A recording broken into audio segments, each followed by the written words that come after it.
Sometimes when we talk about the end of the year reflections and things like that, we are expected to say things like, oh, you know what, I'm so happy and I'm rejoicing and I'm grateful and I'm thankful and look what the Lord has done and all of these things.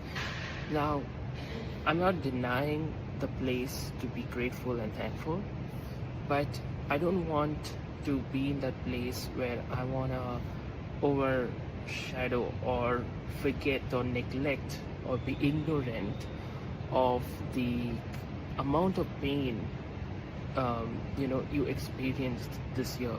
Like, where am I coming from, right? I'm grateful to God for a lot of things this year.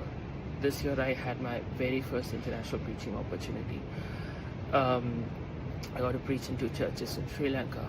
It was my very first solo international trip. This year, there were a series of collaborations and connections and opportunities that I got that I never got in the past, and I'm grateful, right? Even as I'm recording this, I'm in Thailand, and I'm like, wow, what a way to end this year. But I want to share this to let you guys know this important truth, right? Like, those of you who know me closely, I have often shared that this year has been one of the worst years or the hardest years of my life. Right from January through this year, I went through a huge financial loss. I went through a job loss. I had attacks on my health. I had so many, spiritual attacks, demonic attacks, where demons attacked me physically. I had physical marks on my body.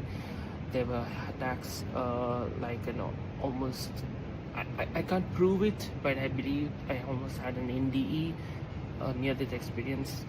I had so many incidents or things that happened, the kind of pressure and opposition I faced. This year has been nothing but a miracle that I'm still here. In the fact that, the enemy attacked me seriously on my mind as well, with cycles of suicide and depression and all of these things. Now, why am I sharing this is to let you guys know that sometimes, we look at the preacher or the influencer, or we look at these people on stage, we look at all of these ministers of the gospel, and we're like, oh my gosh, you know what, they don't understand what I'm going through. They can preach, but they do not know what it is to go through what I'm going through. But I'm telling you, in the midst of all my troubles, in the midst of all of this, I was still able to do the ministry.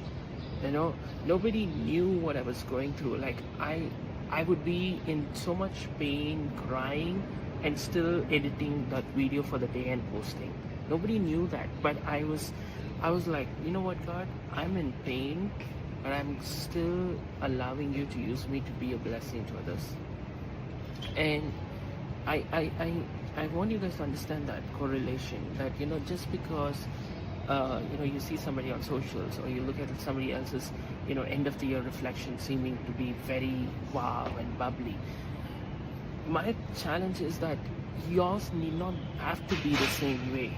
You can acknowledge the struggles that you're dealing with. You can acknowledge the pain that you endured, or the pain that you are in right now. And that's okay. It's okay. It's perfectly fine. And I challenge you today, even as we come to the end of this year, make this your commitment, make this your prayer, and say, Lord, okay, you know what? I acknowledge the pain that I'm in. I acknowledge these areas of unanswered prayers.